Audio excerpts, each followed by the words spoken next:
Good morning dear students. आज का ये लेक्चर क्रिया शारीर के कुछ इम्पोर्टेंट क्वेश्चन से रिलेटेड है। आपका एग्जाम क्रिया शारीर का 2 पेपर्स में डिवाइडेड है। पेपर 1 एक दिन होगा, पेपर 2 के लिए नेक्स्ट डेट होगी। पेपर 1 जो आपको मिलेगा वो फिर फर्दर 2 पार्ट्स में डिवाइड होगा, part A and part B.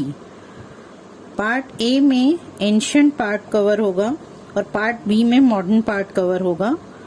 Part A में बुक में जो शुरू के 12 चैप्टर्स हैं उन्हीं में से क्वेश्चंस आएंगे। उसमें आपके पार्ट ए 60 मार्क्स का होगा, जिसमें 2 लॉन्ग आंसर क्वेश्चंस होंगे 10-10 मार्क्स के, और 5 जो हैं आपके शॉर्ट आंसर क्वेश्चंस होंगे 5 मार्क्स ईच, यानी 25 मार्क्स, और 15 एमसीक्यूज होंगे जो 15 नंबर के हो गए, यानी कि 20, 25 और 15 60 नंबर का पार्ट ए होगा। पार्ट बी जो है वो 40 मार्क्स का होगा, जिसमें से आपको 2 लॉन्ग क्वेश्चंस मिलेंगे 20 मार्क्स हो गए, और 3 शॉर्ट आंसर क्वेश्चंस होंगे 15 नंबर हो गए, और आपके 5 एमसीक्यूज होंगे 5 नंबर हो गए, यानी 20, 15 और 5 40 नंबर का पार्ट बी होगा। पार्ट ए में जो लॉन्ग आंसर क्वेश्चंस होंगे वो आपके चैप्टर नंबर 4, 5, 6, 9, 10 और 11 में से हो सकते हैं, यानी कि वात, पित्त, कफ का या प्रकृति, आहार का से रिलेटेड एक लॉन्ग क्वेश्चन आएगा। इसके अलावा जितने भी टॉपिक्स हैं उनमें से शॉर्ट आंसर क्वेश्चंस या एमसीक्यूज बनेंगे। Long answer questions I repeat from वात, पित्त, कफ, प्रकृति, आहार और अग्नि, इनमें से बनेगा लॉन्ग क्वेश्चन। अब 1 बाय 1 पार्ट ए के लॉन्ग क्वेश्चंस, शॉर्ट क्वेश्चंस को समझ लेते हैं। कुछ इम्पोर्टेंट क्वेश्चंस मैं आपको बता रही हूँ। जैसे चैप्टर 1 जो है उसमें से शरीर, शारीर और क्रिया शारीर से रिलेटेड कि क्रिया शारीर का महत्व बताइए, शरीर और शारीर में क्या अंतर है उसको बताते हुए शरीर की परिभाषा लिखें एंड क्रिया शारीर का महत्व बताइए। ऐसा क्वेश्चन बन सकता है। त्रिदोष, त्रिगुण और पंच महाभूत का परस्पर संबंध पूछा जा सकता है आपसे। चैप्टर 2 में दोष धातु मल मूलम ही शरीरम स्टेटमेंट जो है उसको एक्सप्लेन करने के लिए कहा जा सकता है। पुरुष का वर्गीकरण पूछा जा सकता है। स्रोतस जो है वो इम्पोर्टेंट है, उसके सभी मूल याद कर लीजिए।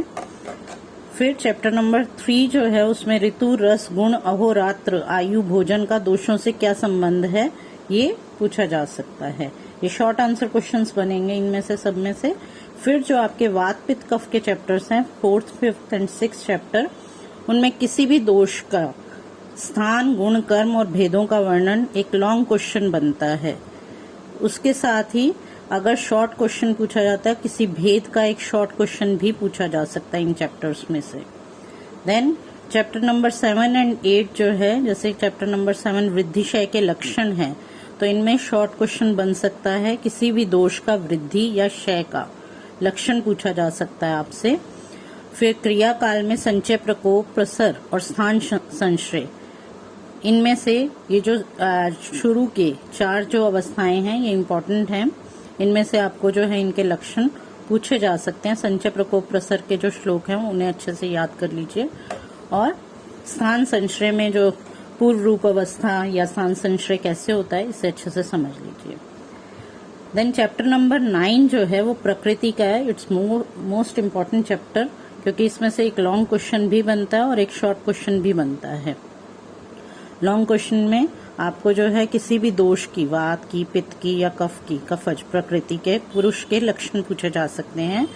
दूसरा क्वेश्चन बन सकता है कि प्रकृति किसे कहते हैं, और प्रकृति में जो उत्पादक सहायक कारण हैं उनका वर्णन करने को कहा जा सकता है। इसी तरह से एक लॉन्ग क्वेश्चन मानस प्रकृति पे पूरा बन सकता है, उस पर हम शॉर्ट क्वेश्चन भी दे सकते हैं। मानस प्रकृति कितनी है, मानस प्रकृतियों के लक्षण लिखिए। सभी मानस प्रकृतियों के अगर लक्षण लिखने को कहा जाए पूरा एक लॉन्ग क्वेश्चन बनता है। और अगर शॉर्ट क्वेश्चन की बात करें तो किसी भी एक प्रकृति को दिया जा सकता है कि इसके बारे में आप लिखिए। भौतिक प्रकृति पूछी जा सकती है, मानस प्रकृति पे सिंपली एक शॉर्ट क्वेश्चन भी बनता है।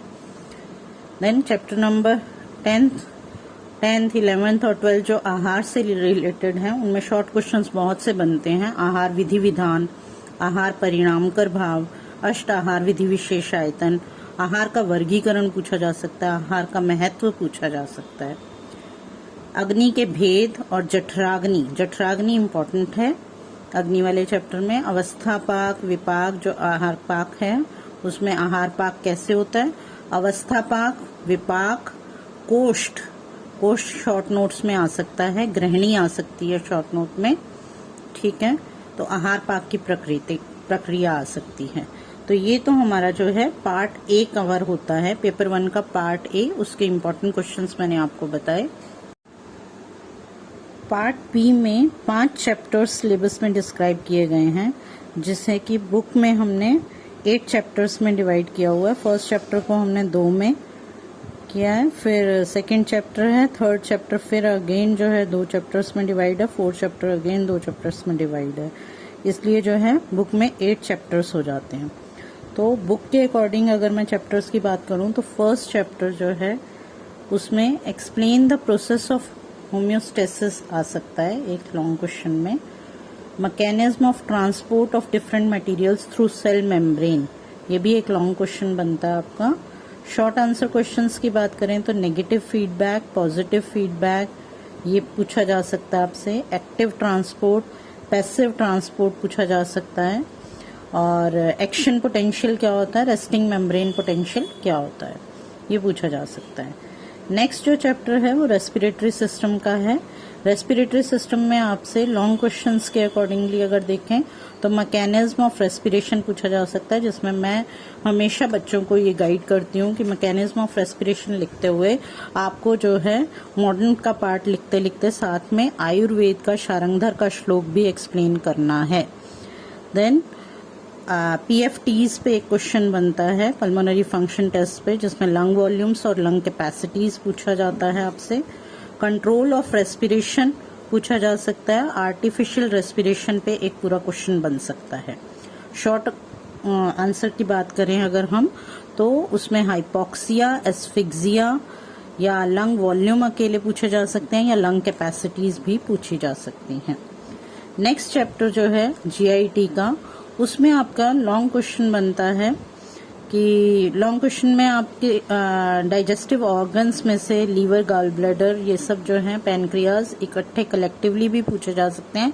ये शॉर्ट क्वेश्चन के फॉर्म में functions of liver, functions of gall bladder या टाइप्स ऑफ सलाइवरी ग्लैंड्स पूछा जा सकता है। सलाइवरी सिक्रीशन पूछा जा सकता है कि कैसे होती है। बाइल की कॉम्पोजिशन पूछी जा सकती है या बाइल के बारे में किसी भी तरह का कोई क्वेश्चन पूछा जा सकता है। पैनक्रियाज, गैस्ट्रिक जूस, ये शॉर्ट क्वेश्चंस की बात कर रहे हैं हम। गैस्ट्रिक जूस पूछा जा सकता है। सक्कस एंटेरिकस, उसका एक क्वेश्चन आ सकता है शॉर्ट नोट में। मैस्टिकेशन, जो मूवमेंट्स बताई गई हैं उन पे किसी पे भी बन सकता है क्वेश्चन। मैस्टिकेशन, डिग्लूटिशन, पेरिस्टाल्सिस या डेफिकेशन, जिसमें कि मैस्टिकेशन जो है इम्पोर्टेंट रहता है। एंट्रिक नर्वस सिस्टम पूछा जा सकता है। देन नेक्स्ट जो है हाइपर वाइटामिनोसिस, इस पे भी एक क्वेश्चन आ सकता है। वाइटामिन की बात करें तो एक लॉन्ग क्वेश्चन भी बनता है। Sources of various vitamin and their deficiency symptoms, ये भी हो सकता है। और इसी का वाइटामिन की जगह मिनरल्स भी पूछे जा सकते हैं, हालांकि वाइटामिन जो है वो ज्यादा इंपॉर्टेंट रहता है। डाइजेस्ट या फिर नेक्स्ट एक क्वेश्चन मोस्ट इम्पोर्टेंट बनते हैं कि कार्बोहाइड्रेट, फैट्स या प्रोटीन्स का आपसे डाइजेशन, एब्जॉर्प्शन एंड मेटाबॉलिज्म पूछा जाता है। पूरा एक लॉन्ग क्वेश्चन बनता है कि describe the digestion, absorption and metabolism of carbohydrates और प्रोटीन्स या फैट्स, किसी एक पे ये क्वेश्चन आता है। शॉर्ट नोट की बात करें तो acid base balance, water electrolyte balance या हीट रेगुलेशन, इस पे एक क्वेश्चन बनता है। हीट रेगुलेशन जो है वो आपको नेक्स्ट चैप्टर नर्वस सिस्टम में भी दिया गया है, उस पे भी हो सकता है। शॉर्ट नोट अगर आ रहा है हीट रेगुलेशन पे किसी से भी, आप किसी भी चैप्टर का सेम ही रहेगा, तो वो आप लिख सकते हैं। नेक्स्ट नर्वस सिस्टम के क्वेश्चंस जो हैं, जो कि 6 और 7 चैप्टर में हमारी बुक में दे रखा है, उसमें आपका एक क्वेश्चन बनता है स्ट्रक्चर ऑफ न्यूरॉन या प्रोपेगेशन ऑफ नर्व इम्पल्स कैसे होती है, तो ये आपको देना होगा आंसर इसका। या फिर लोब्स ऑफ सेरिब्रम, सेरिबेलम पे एक पूरा क्वेश्चन बनता है। सेरिबेलम इम्पॉर्टेंट है, उसको अच्छे से याद कीजिए। उसकी डिविजन्स वर्मिस और उसके जो हैं फिजियोलॉजिकल फंक्शंस वो अच्छे से आपको याद करने हैं। CSF पे शॉर्ट नोट आ सकता है, वेंट्रिकल्स पे कभी कभी पूछ लेते हैं। स्पाइनल कॉर्ड इम्पॉर्टेंट है, बहुत इम्पॉर्टेंट है। ब्रेन स्टेम इम्पॉर्टेंट है। ऑटोनॉमिक नर्वस सिस्टम और पेरिफेरल नर्वस सिस्टम पे कुछ क्वेश्चंस आ सकते हैं, लेकिन इम्पोर्टेंट की बात करें तो क्रेनियल नर्व्स इम्पोर्टेंट है। स्पाइनल नर्व्स पूछ लेते हैं कभी कभी, क्रेनियल नर्व्स ज़्यादा इम्पोर्टेंट है। एंट्रिक नर्वस सिस्टम, जो कि मैंने पिछले चैप्टर में भी बताया कि उसमें भी पूछा जा सकता है, या नर्वस सिस्टम में भी, सेम ही आंसर है दोनों में। नेक्स्ट जो है सेंसरी ऑर्गन्स की बात करें तो किसी का भी पाथवे पूछा जा सकता है, जैसे विजुअल, ऑडिटरी, टेस्ट या मैकेनिज्म ऑफ ऑल्फैक्शन, लेकिन उसमें भी विजुअल पाथवे और ऑडिटरी पाथवे ज़्यादा इम्पोर्टेंट है। शॉर्ट नोट की बात करें तो स्लीप, ड्रीम्स, EEG या फिजियोलॉजी ऑफ स्पीच ये ज़्यादा इम्पोर्टेंट है।